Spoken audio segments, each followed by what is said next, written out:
আজকে আমরা রিয়েলমি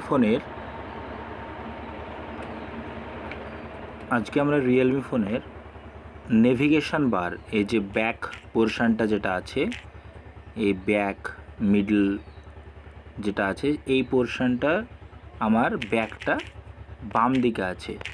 অনেকে ডান দিকে করতে চান বা ব্যাকগুলো অনেকে এই সিস্টেমটা চান না, অন্য একটা সিস্টেম চান। তো আমরা রিয়েলমি ফোনের আজকে এই ব্যাক পোর্শন বা মিডিলের এই পোর্শনটা কীভাবে পরিবর্তন করতে পারবো সেটা আমরা আজকে দেখে নেব।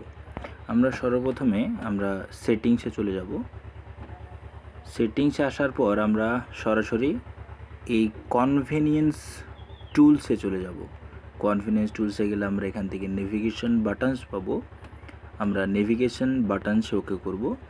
এখান থেকে দেখতে পাচ্ছেন আমরা এখন বাম সাইড আছে, ডান দিকে ব্যাক আছে, আমরা এটাকে বাম দিকে করতে পারবো বা ফাংশন পরিবর্তন হয়ে গেল।